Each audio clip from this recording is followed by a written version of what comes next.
Magnéto, Serge. Elle avançait dans la vie avec cette force tranquille que seuls les êtres blessés portent sous leur peau. Monica Bellucci n'a jamais prétendu être invulnérable. Elle a simplement appris à habiter son propre silence comme on apprivoise une cicatrice ancienne. À 61 ans, elle dit enfin ce qu'elle s'était longtemps interdit. Il y a des blessures qu'on ne nomme pas parce qu'on a peur de ce qu'elles réveillent. Ce matin-là, lorsqu'elle accepte de revenir sur son histoire avec Vincent Cassel, ce n'est ni pour se défendre, ni pour se justifier.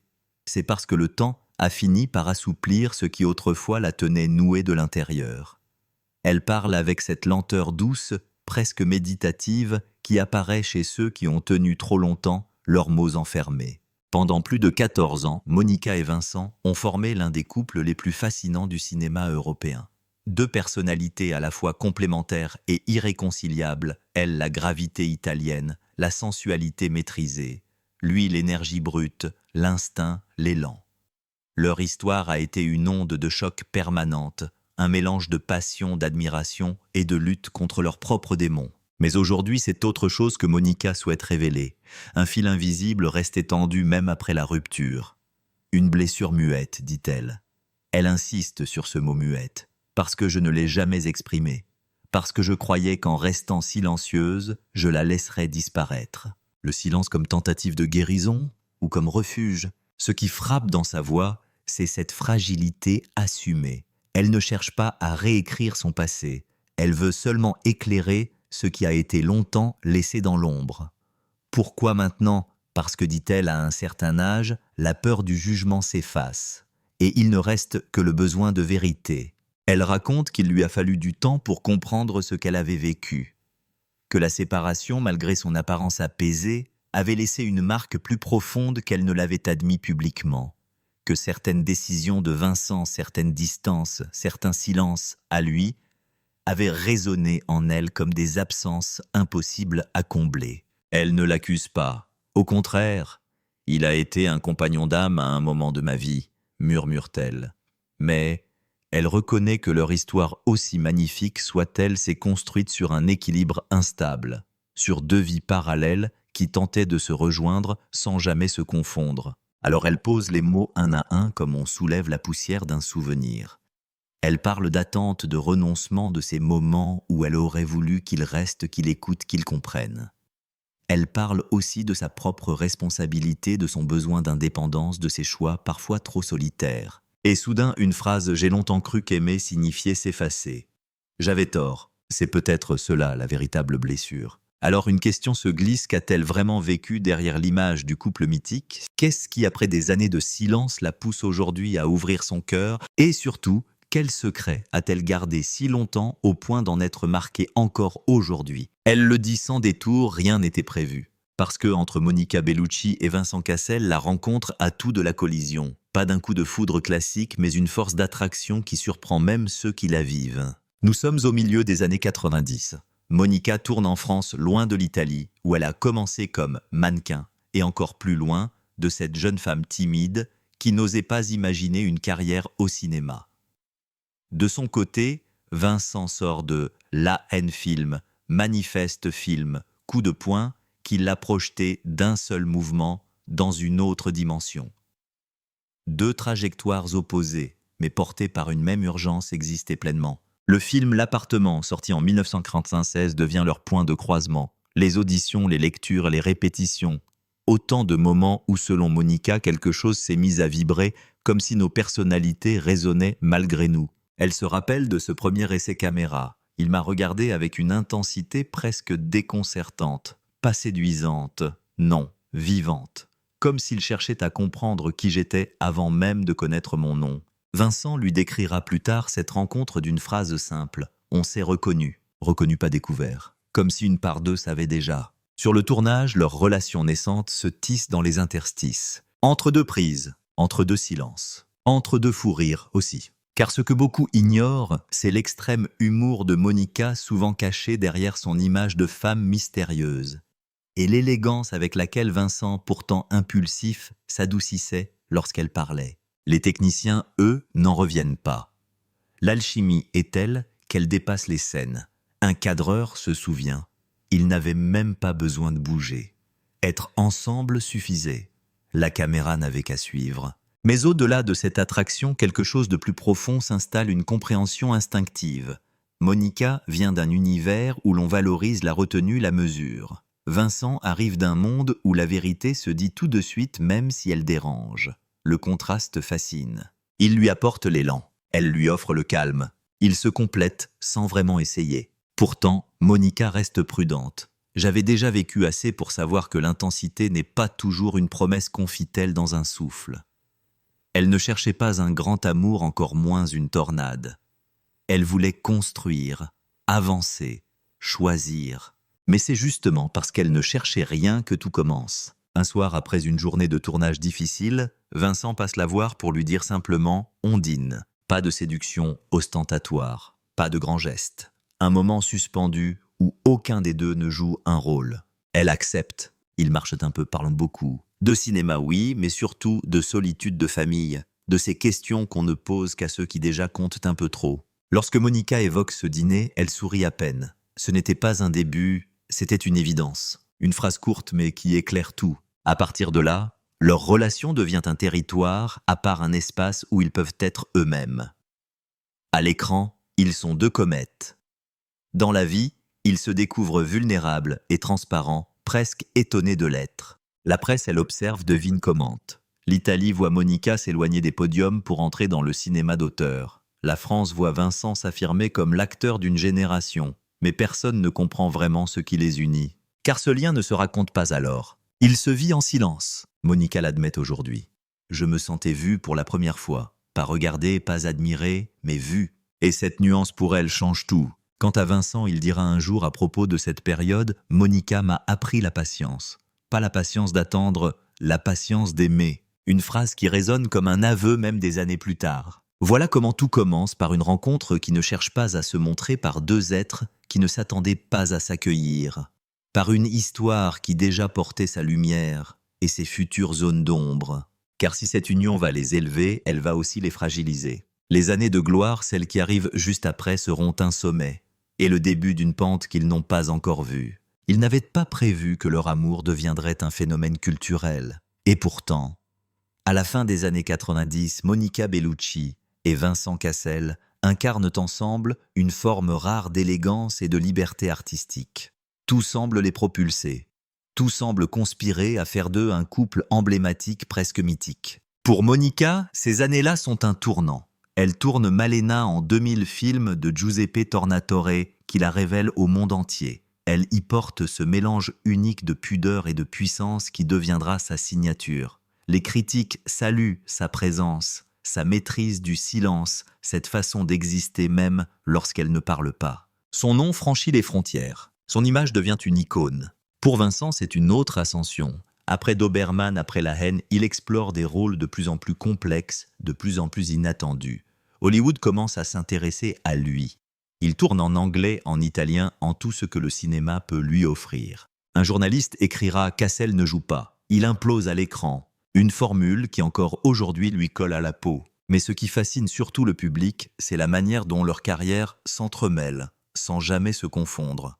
Ils tournent ensemble Irréversible en 2002, ce film radical de Gaspard Noé, fulgurant, brutal, dérangeant. Un film qui deviendra malgré eux un symbole de leur complicité. Car derrière la violence de l'œuvre, il y a une confiance absolue entre eux, une confiance qui impressionne. Monica le disait avec pudeur, tourner avec Vincent, c'était comme travailler sans filet, mais en sachant qu'il serait là si je tombais. Et Vincent lui avouait « Elle est d'une force que les gens ne comprennent pas. Une force calme mais inébranlable. Dans les festivals, ils apparaissent comme un duo magnétique. On parle d'eux comme d'un couple international rare, presque aristocratique dans sa manière de se présenter. Leur charme est sans effort, leur cohérence naturelle.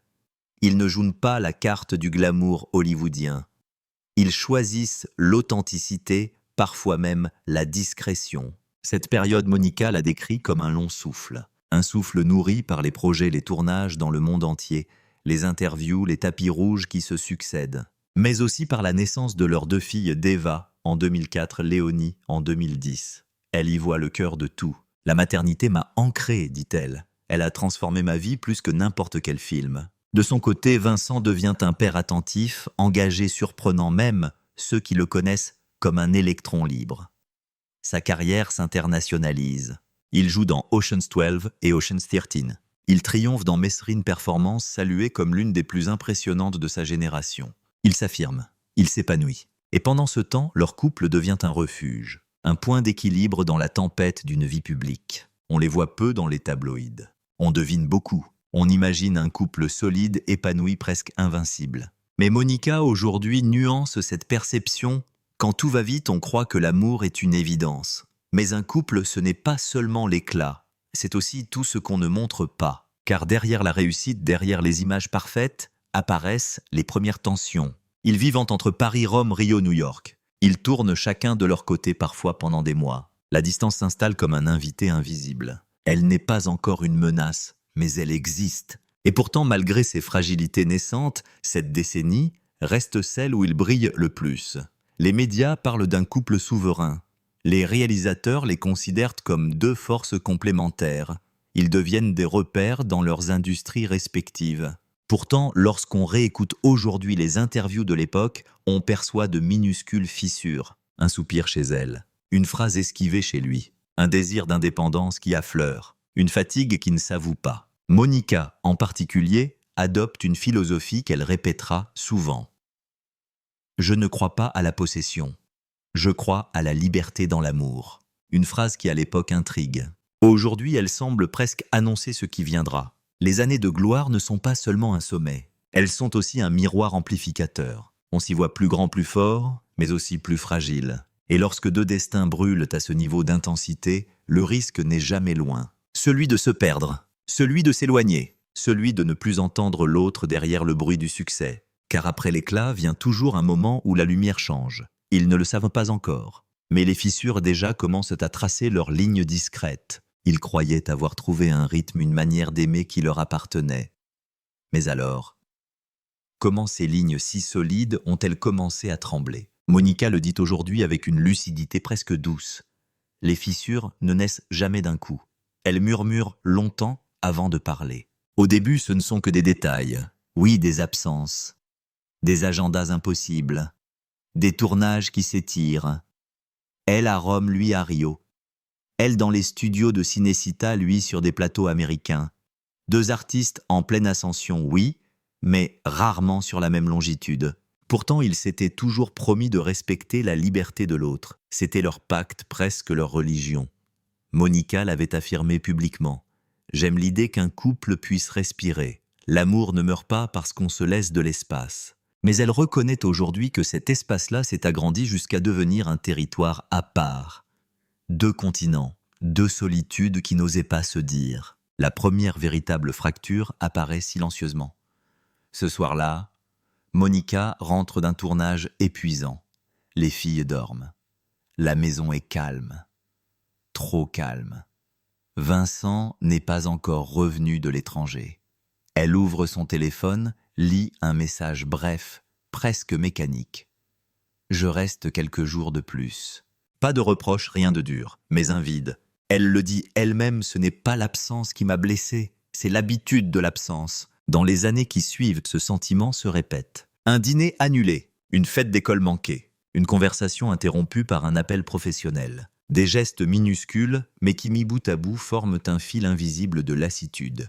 Pourtant, ils s'aiment encore. Ils le savent, ils le sentent.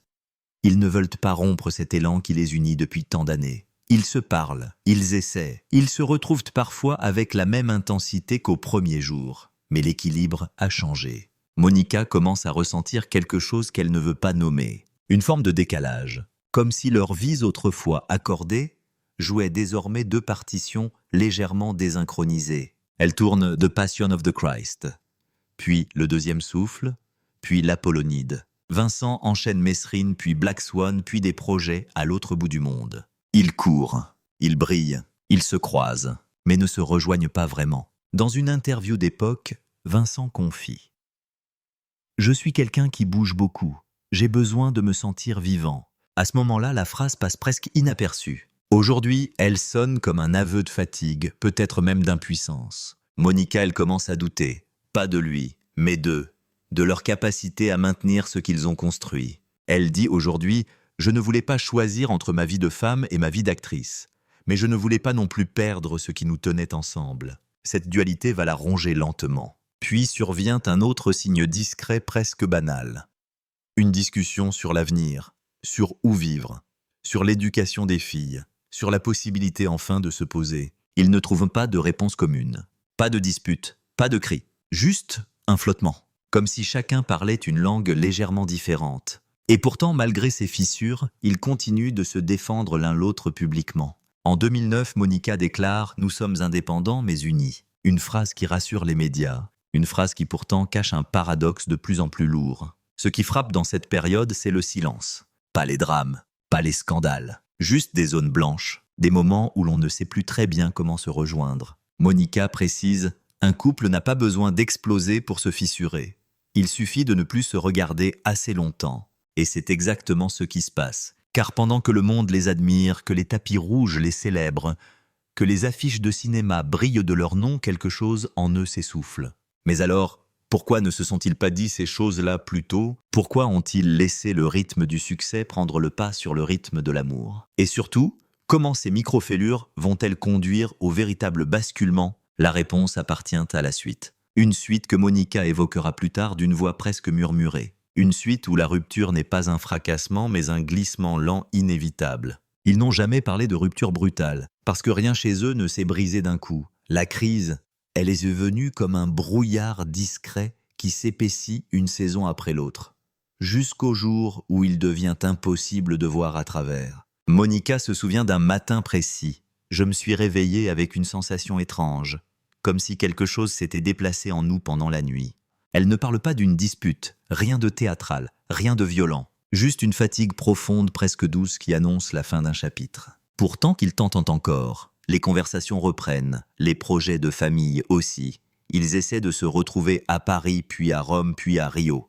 Mais rien ne s'aligne. Leurs pas ne suivent plus le même tempo. Elle avance avec calme, il avance avec urgence. Deux vitesses incompatibles. Puis arrive ce moment discret et lourd que Monica n'avait jamais évoqué publiquement cette soirée, où elle comprend que la distance n'est plus géographique mais intérieure. Elle raconte « on se parlait, mais on ne s'entendait plus ».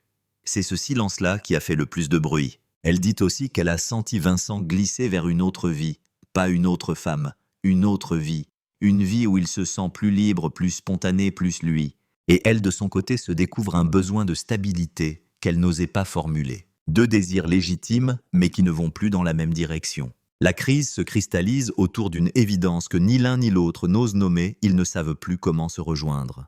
Plusieurs proches racontent qu'ils évitaient désormais certains sujets, qu'ils se parlaient avec précaution, comme si chaque mot pouvait fissurer encore un peu plus ce qu'il restait.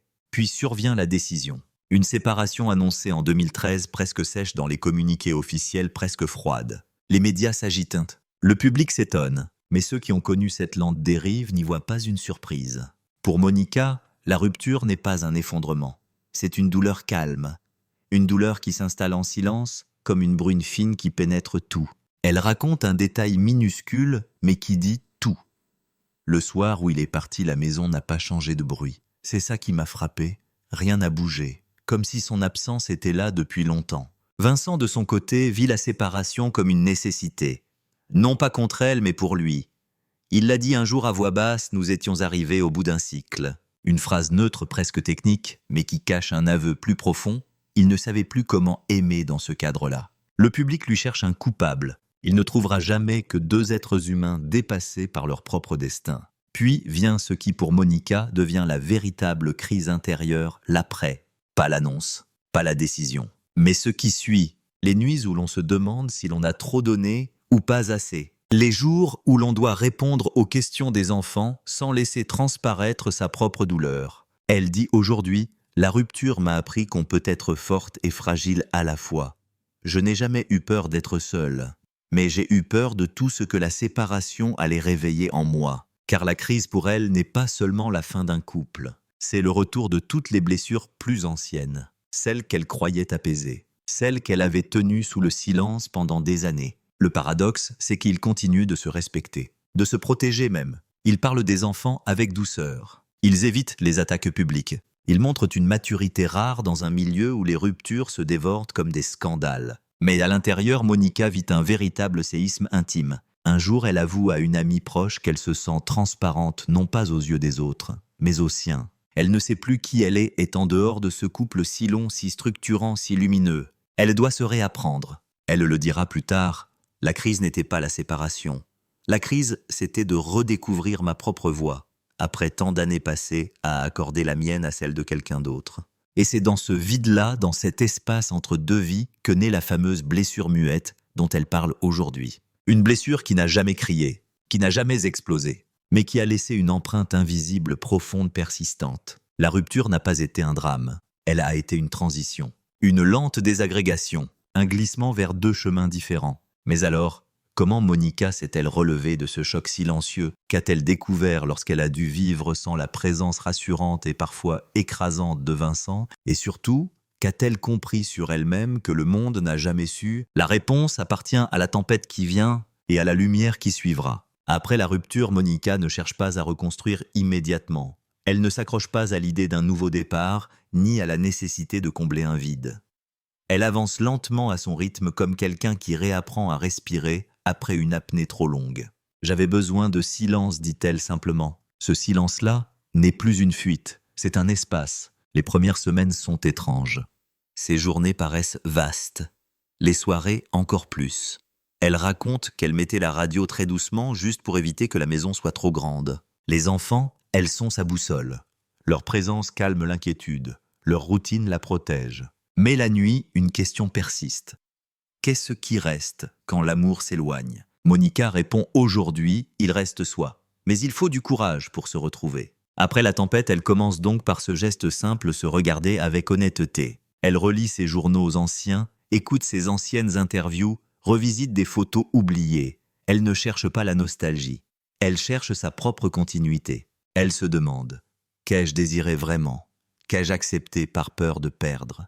Qu'ai-je trop pardonné ?» C'est dans cette introspection qu'elle trouve une forme de paix. Non pas la paix d'un renoncement, mais celle d'une réconciliation avec elle-même. Les tournages reprennent. Elle tourne en 2000 Road de Kusturica.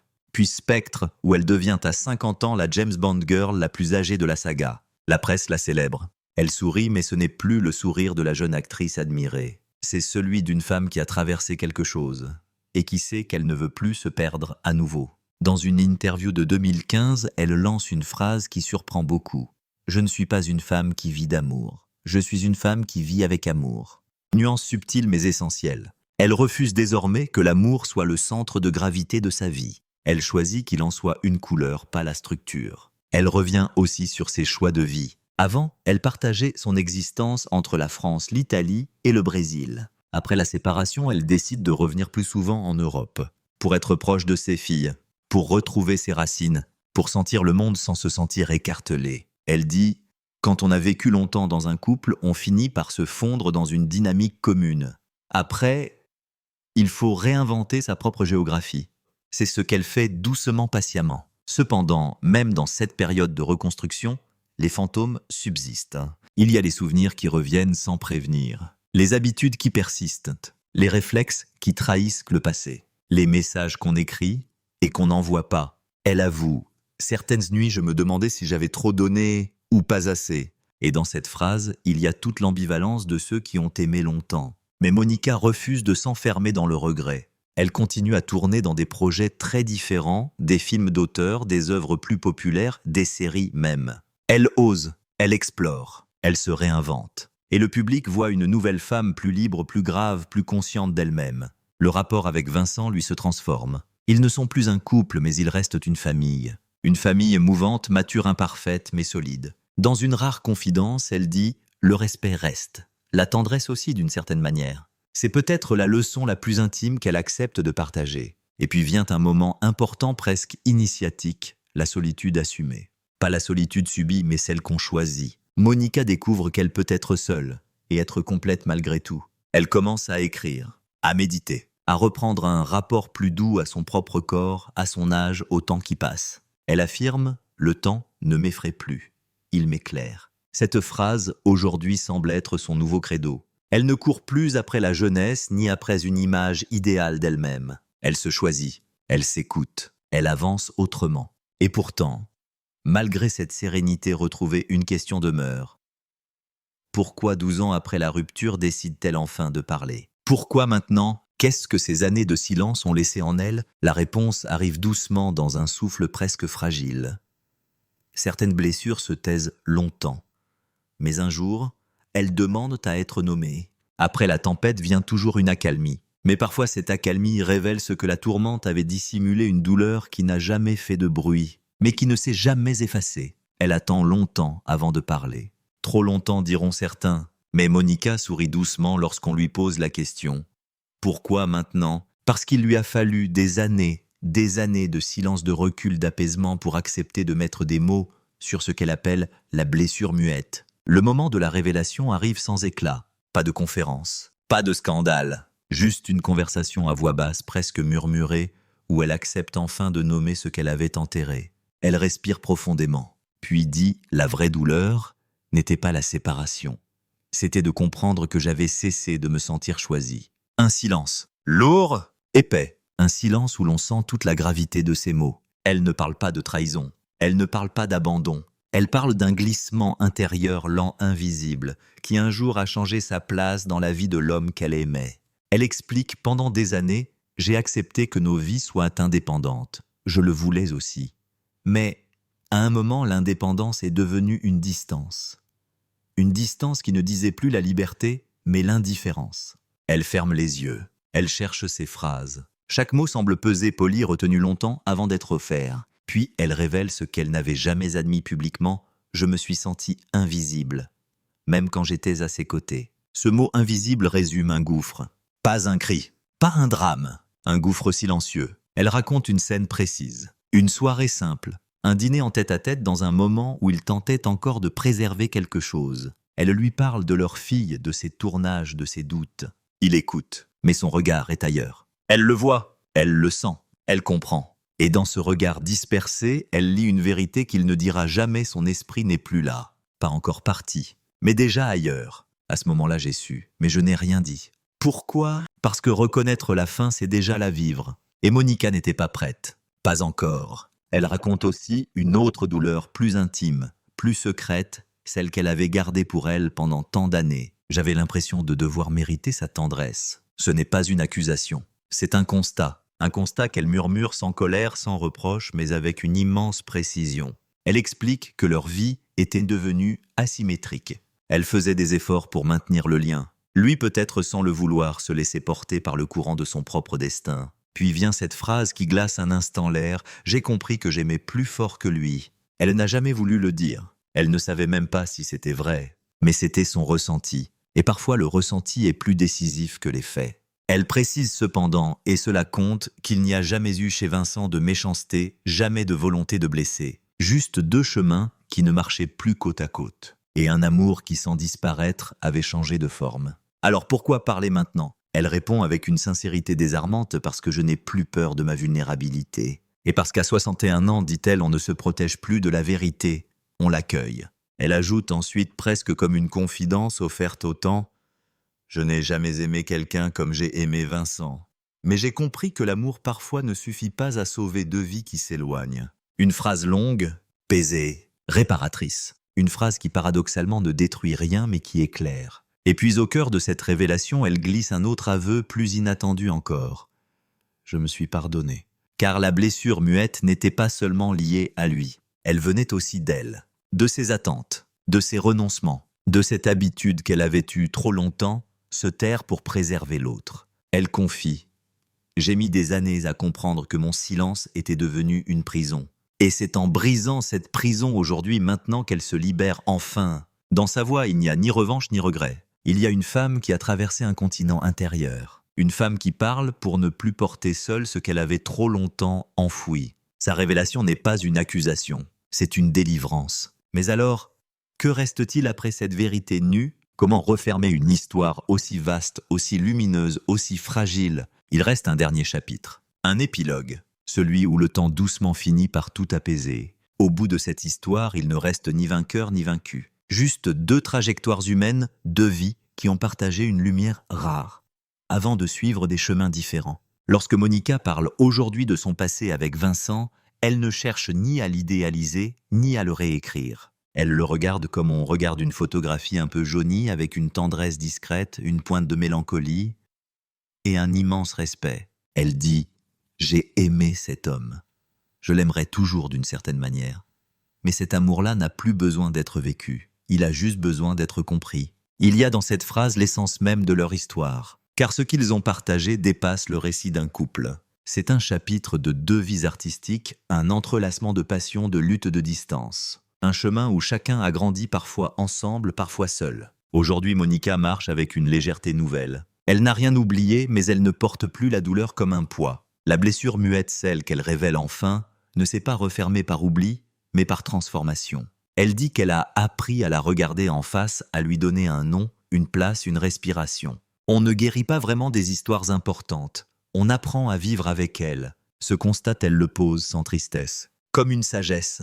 Elle observe aussi le parcours de Vincent. Il a refait sa vie. Il est devenu père une nouvelle fois. Il continue d'explorer le cinéma avec cette fougue qui était déjà là lorsqu'elle l'a rencontré. Et elle, de loin, ne juge rien. Elle regarde, elle accepte. Elle le laisse le temps suivre son cours. Car le temps, justement, a été son allié. Au fil des années, il a poli les aspérités dissous, les regrets apaisés, les questions qui tournaient en boucle. Aujourd'hui, elle peut en parler sans trembler, sans se briser, sans chercher refuge derrière une prudence excessive. Ce qui frappe le plus, c'est la façon dont elle parle d'elle-même. Non comme une femme blessée, mais comme une femme renaissante. À 60 ans, j'ai plus de clarté qu'à 30, et plus de douceur aussi. Elle se voit désormais comme une femme qui a traversé la tempête et qui a trouvé au bout du chemin une vérité simple. Elle n'a plus rien à prouver. À présent, Monica choisit des rôles qui lui ressemblent davantage. Des personnages de femmes mûres complexes qui portent leurs propres ombres. Elle travaille au théâtre. Elle explore de nouveaux registres sans chercher à plaire, sans chercher à répondre à une attente. Elle avance selon son propre rythme, son propre souffle. Mais il reste une image, celle qu'elle évoque presque malgré elle, les soirées où elle rentrait seule dans les premières années de la séparation et où elle s'asseyait un instant, juste pour écouter le silence. Pas celui de l'absence, mais celui qui prépare un renouveau. Aujourd'hui, elle n'a plus peur de ce silence. Au contraire, il l'accompagne, il lui ressemble. Elle confie dans un murmure. La vérité, c'est que je n'ai jamais cessé d'aimer. Mais j'ai appris à aimer autrement, à aimer sans me perdre. Et c'est peut-être cela la véritable conclusion. Non pas une rupture douloureuse, non pas une blessure qui saigne encore, mais une compréhension intime, l'amour peut continuer d'exister, même quand une histoire s'achève. Dans les dernières minutes de l'entretien, elle prononce une phrase qui résume tout « Je ne regrette rien.